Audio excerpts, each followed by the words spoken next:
those last 4 games, you guys played 3 teams that are pretty physical, and then had the game at Kentucky. What do you think about how your team kind of worked through learning to play against all that physicality? And before you answer, Caleb said learning to play through it. Yeah, offensively is something that he learned. So how would you gauge how you guys? I would agree with that. One of the things that I've said to them over and over again that there's no way, there's no route, there's no road other than being able to be tough on both ends of the floor. We've identified that, when the ball goes up in the air, it's on the ground. We've got to be physical and tough enough that it's always all UNC. The physicality, even on the offensive end, to be able to set screens, come off screens, the patience to be able to take the bump, be able to score, get to the free throw line, knock down free throws, makes the extra pass.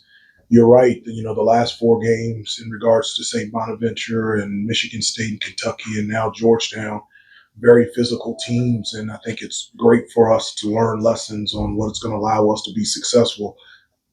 When I say there's no road, no route, no other way, in order for us to be successful, we got to be a great defensive team and a great rebounding team. You can't do that without being physical. And as a quick follow-up, Henry specifically said that the lesson from Michigan State about being physical, meeting it for 40 minutes instead of however many minutes it was probably the best thing that you guys learned during this stretch, and that you're taking it with you now moving forward. I believe we're growing.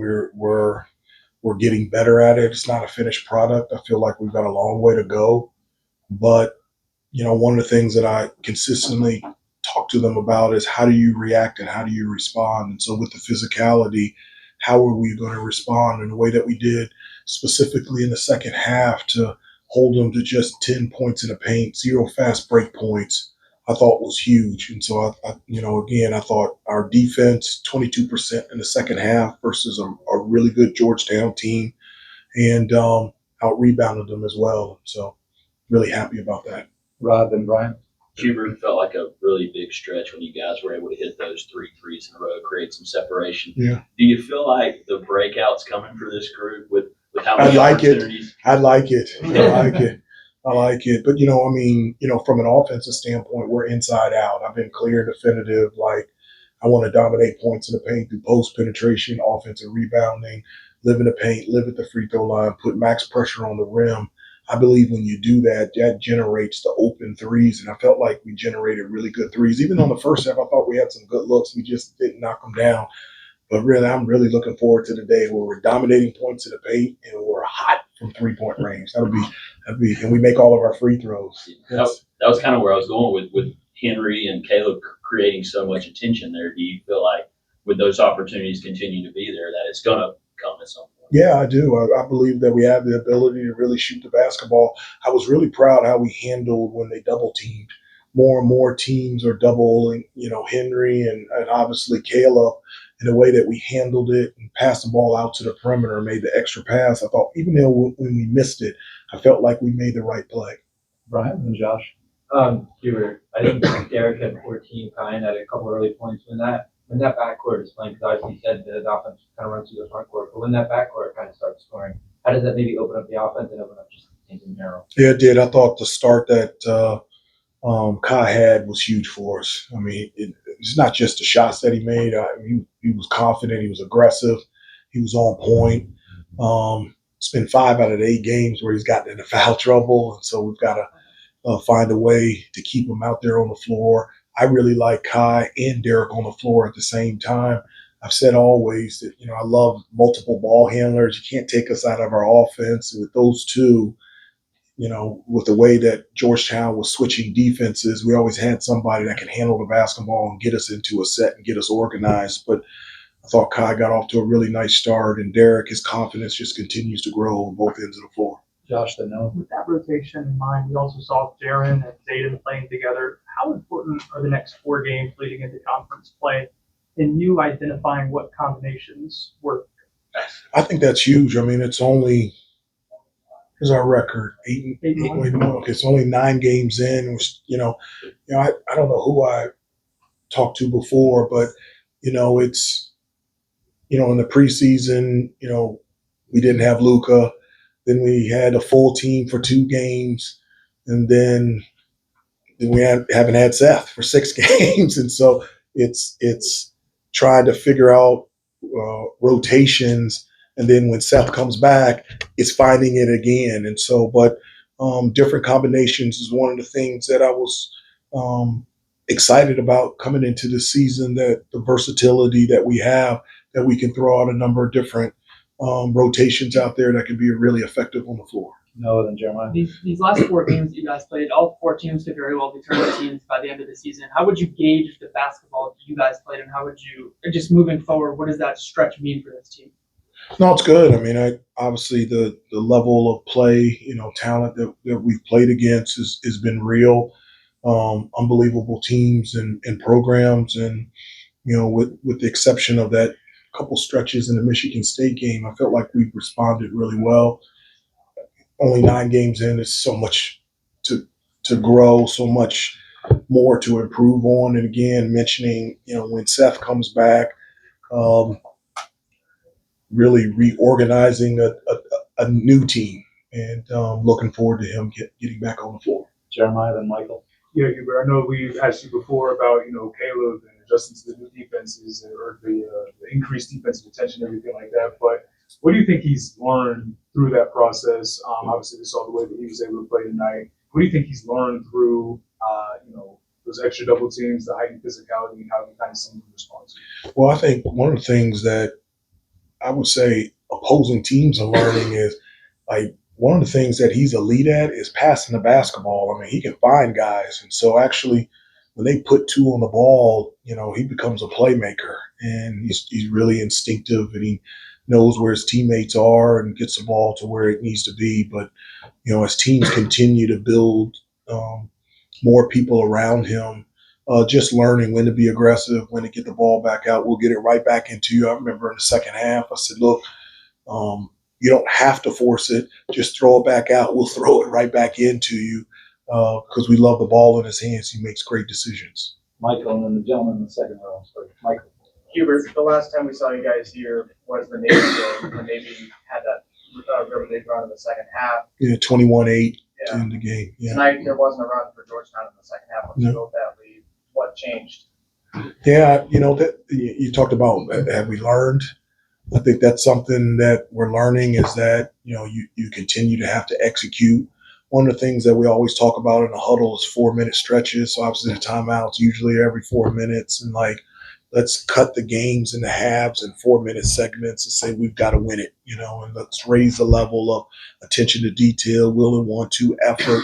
And let's make sure we win these 4 minutes. But it starts defensively and rebounding the basketball. And so not having those times where you take your foot off the gas and just continue to finish the race. And I think earlier when we have done that, we're getting better at it. And I thought we did a really good job tonight, just stay in the course and continue to get stronger throughout the second half. They're in the second one, then last 2, Shelby and Brendan. Coach, Ed runs a lot of actions offense. This was the first time this season where that offense got really, really stagnant, and it forced Mac into a really poor shooting day. What is a couple things that you took away from them that really gave them a lot of issues with them wanting to get the ball where they really need to get the ball? Well, one of the things defensively, specifically in this game, we switch 1 through 4. So when you're switching defenses, you switch to take away. And so what it basically comes down to is, one-on-one basketball. I felt in the first half we didn't do as good a job as we should have. But I thought in the second half we made them more of an isolation one-on-one team, less ball movement, and maybe took some rhythm from them on the offensive end. But I felt like our defense, specifically in the second half, all of our switches really took them out of their actions and out of their plays and made them more ISO-oriented. And that was good news for us and bad news for them. Last 2, Shelby, then Brennan. Coach, I think Henry's up to maybe 5 career double-doubles, and I know you said when he got his first, I was shocked. Yeah. I was like, what the bejeebies? I was shocked. When you were talking to him, you talked a lot about specifically working defensive rebounding with Coach May over the offseason. That was a really big point of emphasis. Yeah. But what have you maybe seen from him so far in the offseason and now that's allowed for this great stretch of it? Yeah, I mean, we put a lot of weight and importance on him. He's so huge for us on both ends of the floor. His rebounding is real. His ability not only just to rebound, but to keep balls alive up in the air that allows us to be able to get those rebounds. He's getting to the offensive glass. That's something that's always been an emphasis for us. And honestly, with him and Caleb, they're our two best offensive rebounders. But yeah, I mean, you saw tonight. I mean, I thought that three he hit was huge in the second half. And you got a 7-footer that can score around the basket, can pass, can handle, can shoot threes. Somebody that I like that's on our team. And I'm really happy for him. He's playing extremely well, and he's a great kid to coach and be around. Hubert, I think this was the first game that Caleb didn't have a dunk somehow, but he was hitting the mid-range. He almost did because they called a foul. It was the second half. They called it, and I told the he had a dunk there. Right. He had a dunk there. But he still has the mid-range. Oh, and then he also had Derek threw the lob, and then okay, it was close. It was close. We tried. Right. We tried. But he had the mid-range going still. Has he ever told you where that's come from, and just sort of broadly for a month into the season for him, how would you sort of evaluate where he is? No, it is. I mean, his mid-range is elite. It's so funny, people, and nothing against them at all. There's metrics of, threes and layups. I like 4-level scorers, guys that can shoot from three, mid-range, get to the bucket, and also from the free throw line. You know what I really like? FGMs, field goals made. And from 12 to 15 feet, that thing goes in. And so that's what I want, okay? And so, but just, I've said this before, and this is just my belief.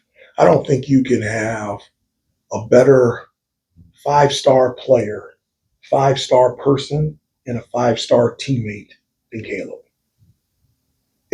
It may be out there, but there's nobody better than him. And it's not just a blessing to be able to coach him. It is a gift. And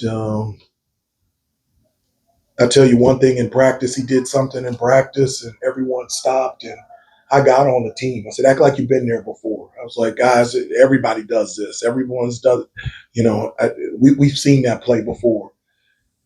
And everyone looked at me, and then I said, guys, this is the first time that I've lied to you. I've never seen that before. What did he do? He dunked, and and everyone just stopped, and I was like, man, I've never seen that one before. And, some of the shots that he hit today, that wasn't individual workout. That's just because he's a dude and he can play. And so I've never seen that before either. So I like to continue to see things I've never seen before in a good way. Okay. Well, in the last 65 plus years, it's just the second time we had two guys with at least 18 and 14. Sean and Marvin did it in 2005 against Iowa State in the second round of the tournament down in Charlotte. And prior to Sean and Marvin doing it, it was 1958. So that's two guys with at least 18 and 14 in the same game. Second time in 60 plus years. Holy the deal. Thanks, Hubert. Type it up and send you all the names. Thank you, everybody. Pretty decent.